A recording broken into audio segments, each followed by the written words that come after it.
Hi, I'm Dona Cardenas with Atlanta Communities. Welcome to my YouTube channel, Find Your Home in Atlanta. If you've just found us, we have been filming part of a series where we're interviewing various vendors in the home buying and selling process. And if you have been following along, welcome back, and this would be a great time to hit the like and subscribe button. And it helps you when our videos drop, and also it helps us grow our channel. So today I've asked Chris, our mold guy from Nutech Mold, to join us, and I know, who wants to hear about mold, but these videos are being filmed in Georgia, and it seems like in Georgia it's been raining a lot the last couple of years, or even a little bit longer, but and the water has nowhere to go. It just sort of, if it's rains really quickly or rains for a long period of time, the ground just can't absorb everything, and so it just kind of sort of hangs out, and that's when we get into these problems. So welcome, and thanks for joining us, Chris. No, seriously, thanks for having us. Absolutely. So let's start with that. I think that was one of the first times that I met you, was one of the properties. It was in the basement. Mm-hmm. There was definitely, I could smell it. The property had actually been on the market 2 or 3 agents previously, and yep. I was shocked that nobody had told the sellers anything. That's pretty common. Everybody is used to looking in their shower and they go, that's mold. They look at, a picture on the internet and it's this black mass of goo and they go, that's mold. They don't think about humidity-driven molds. They don't think about where the growth is actually occurring sometimes in the rest of the house. Unfinished spaces, crawl spaces, that's all real common. Everybody looks at us and says, I thought that was just dust and dirt.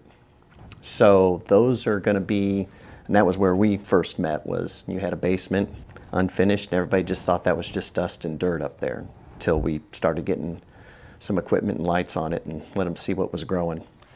That house, though, in particular, it was pretty strong. I mean, you open the door and you smell it, so mm-hmm. I was really shocked.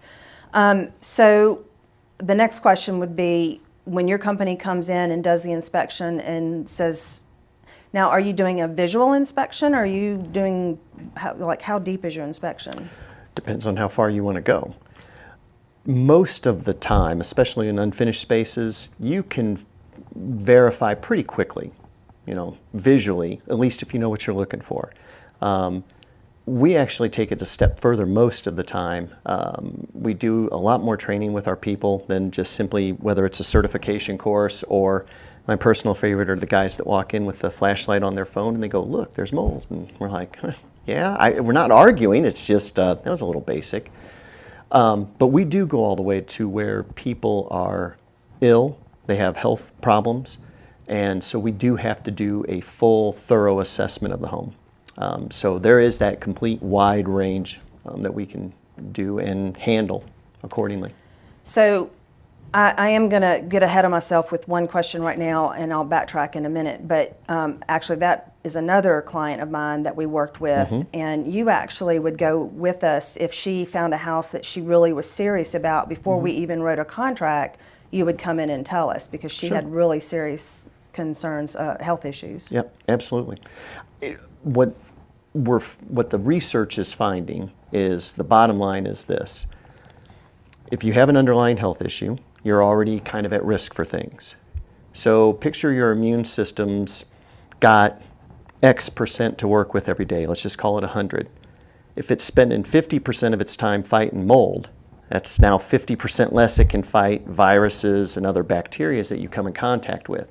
So the more that you overload your system with mold, again, when you've got especially underlying problems, now you really do start finding that people, they can get pretty sick. So even though I've picked up on a couple of reasons of what sets your company apart, mm-hmm. what are some other things that you think set y'all apart? Other than this? Of course. Yeah. In all seriousness, the one compliment that I think we've gotten over all the years is how thorough we are, and educational in the approach. The goal is not to scare you. The goal is, half the time we're dealing with something microscopic. How can you be scared of it? Okay. Right. Or it seems like it's everywhere. Should I be scared?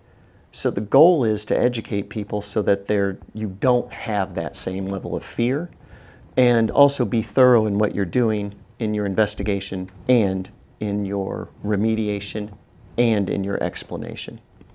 And on that note of education, I'm actually going to point out right here that several of, if not all, of the vendors that I'm talking to in this series actually do bring continuing education classes to our company, and Chris is one of those people that does the continuing education.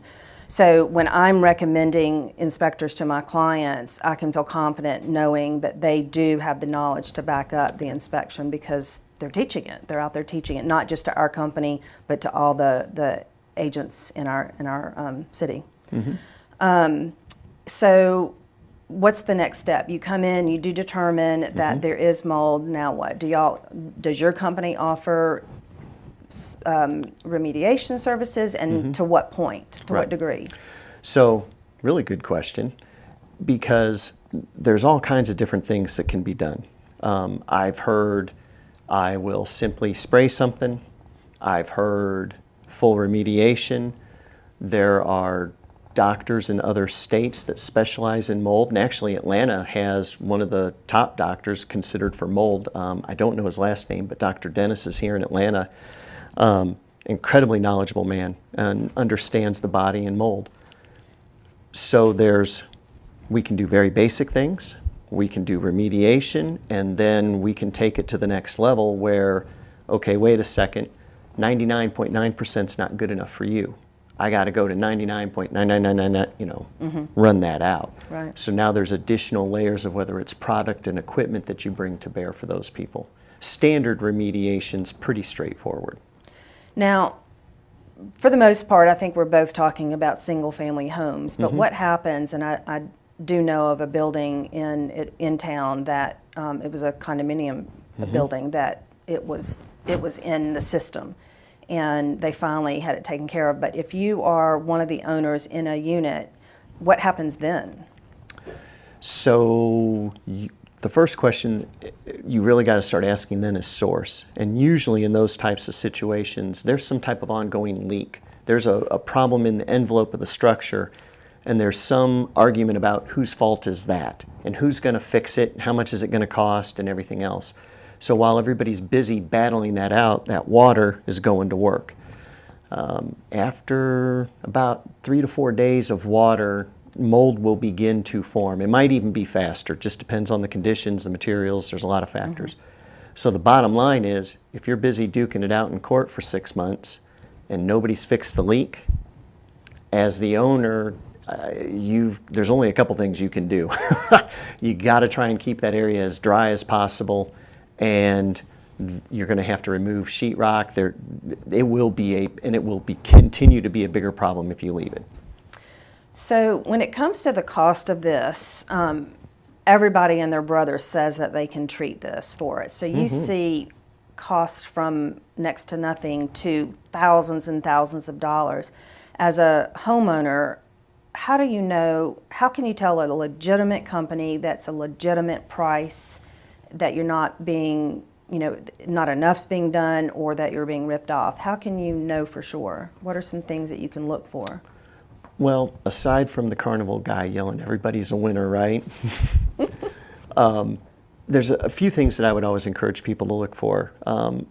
And even some of these, it depends on the problem, the industry, and that truly is the first part of your question. You asked about 4 questions in that very packed one.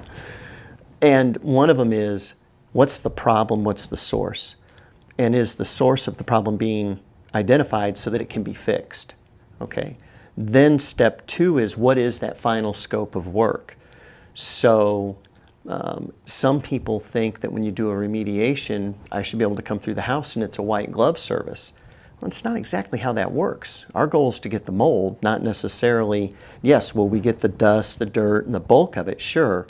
But I'm going to go back to a crawl space or an unfinished basement. And again, these are, there's a little bit of debris over here. Let's get the shop back out and finish cleaning that up. So that's where stuff starts to really get sideways, is that big scope of work. From there, I think that the other piece that people should be looking for is, what's the certification of the company? Are they mold certified? Now, in Georgia, it's a little bit different because there is no state required certification for it. But there are national levels of certification that you can go through from a training standpoint. Okay. So I would be looking for those. The other thing is that it's real, we all know if it's too good to be true, it's too good to be true. Right. And I've seen some where people say they can simply do whatever, and I'm like, well, how's that going to eat or get rid of all that visible growth? Because I don't see your HEPA vac anywhere. So there's just certain things that I would be looking for, and frankly, at the end of the day, people are pretty sharp. They'll get on the internet, they'll take a look around. I'm looking for containment. I'm looking, what are you doing to address airborne? What are you doing product-wise?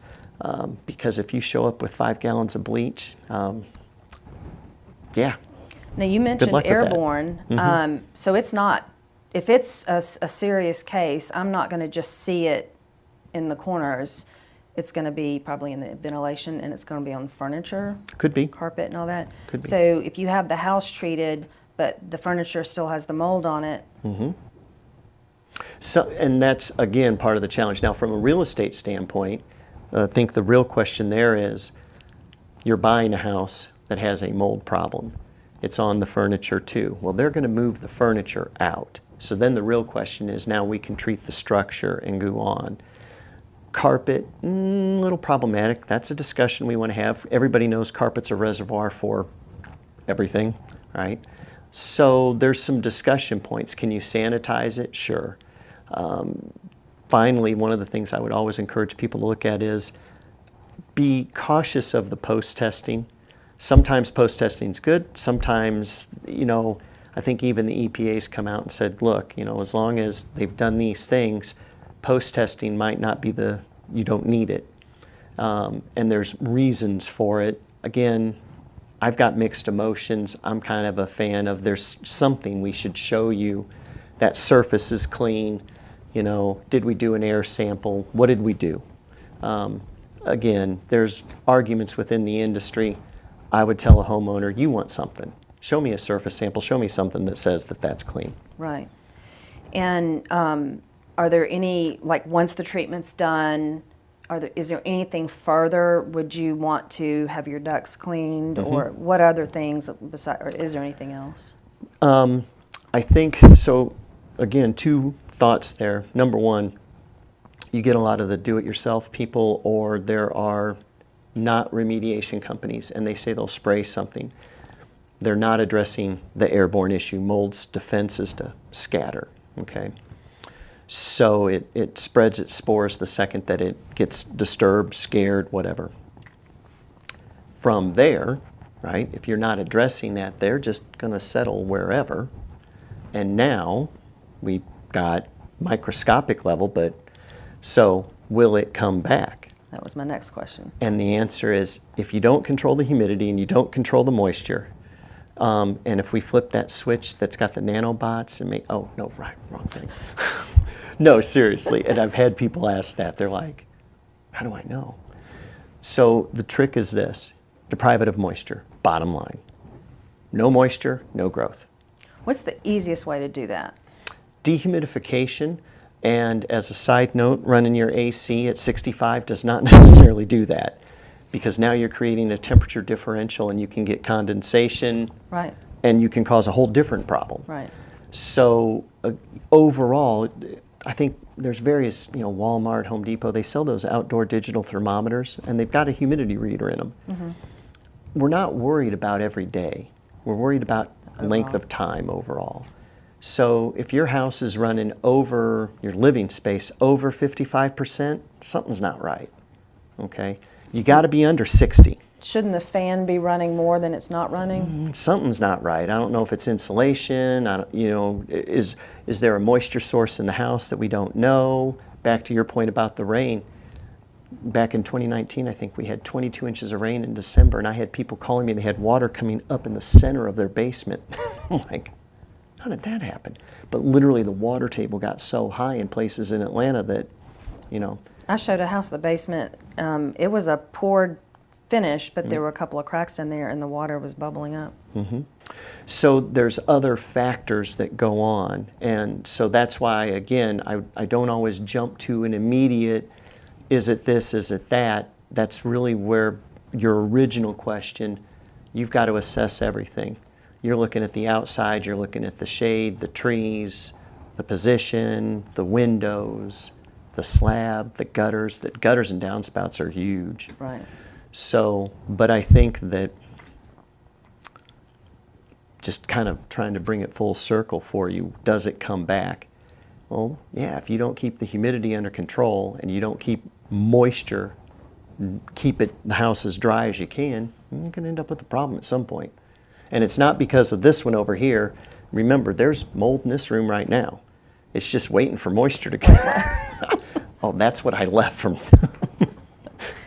So, I know we're joking around a lot, but the bottom line is keep your thermostat at a certain temperature running, the Well, fan. comfortable. Yeah. And the key there is, again, if you keep your humidity levels generally between 40 and 50% in the living space, you don't have to turn the air down as far now because you'll be more comfortable. Wet air is harder to heat and cool. So you want to keep it, look at that humidity. That's the real key. And that is the problem we have in Georgia. Rain or no rain, it's going to keep us in business for a long time. Right.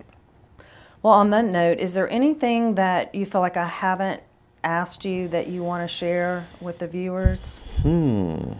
Let's see. We covered, got to start with the source. Yep. Make sure you take care of that, and then anything which would include if it's on the walls, even removing the walls if it has to be that in depth. There would be one other thing that I would add, I think, that we had mentioned briefly, and that is if you have an odor, and ladies, y'all got super sniffers. I surrender. If I have a woman tell me she smells something, I just believe her. I'm nose blind. I know it. I'm okay with it. But if you smell it, then there's something. And that smell that you're getting is actually off-gassing. It's growing. Oh. Right. So something's occurring at that point in time. That's why a lot of people, you'll say, they tell you, they go, oh, just put a dehumidifier in. It goes away. No, the odor went away. Right. And all you did, you still got allergenic spores. You still have a problem. It's just not, at this point, growing. That was actually one question I was going to ask, and I'm not sure if this is applicable to your field or not, but I have heard of some people using an ozone machine. Does that work? Should you use it? Because I did some research on it, and then I wasn't quite sure. It sounded like maybe it wasn't a good idea to be using. Well, so number one, I wouldn't ever want anybody to use it. It's kind of like, could I use that dental scaler to scale my own teeth? Maybe. Would you let me do it to yours? No. Exactly. So with that in mind, understand the equipment that you're using. Ozone can have very negative effects on electronics. If you leave it running, you can peel paint. And it will be harmful to a human being in too much, in excess. So if you don't know what you're doing with it, that's step one. Step two, I'm going to go back to if it's just we don't have a lot of visible growth, we've got an airborne issue, can I use ozone? Potentially. I'm not. But maybe you're better off with the dehumidifier. There's other things I would probably do first. Gotcha. There's other products that are on the market. There's other ways to handle that. But I think the next question, though, you asked was about an odor. And again, I think that is important to address because a lot of times we get calls that they still have an odor. To a point, yes, you don't have mold, but an odor actually permeates. It's kind of like smokers. They smoked in the house for 20 years. You can do everything you want to do, but you still smell the smoke. Same situation. And then the last thing I will leave you with, because this was happened just today, new construction is not immune. New construction can get mold just as well as any other. It doesn't happen often, and it generally only happens because the framing package sat too long. There's a reason that it grew. And when it does, no, you can't just take a 5-gallon bucket of bleach and bleach it. I'll It come just in. smears it around. Bleach kills the flowering bloom on the top, but 90% of the biomass is beyond the little flowering bloom. It would be like going through your yard. It's full of dandelions. You mow it. When you're done, it looks like there's no dandelions. And that's what it's like doing bleach into lumber. That's a great analogy, actually. Thank you so much for spending time with us today. I think it was helpful for me to kind of remind me of some things. I hope it was helpful to y'all, the viewers, and I will leave, if you want more information or would like to hire his services, Nutech services, I'll leave his information below.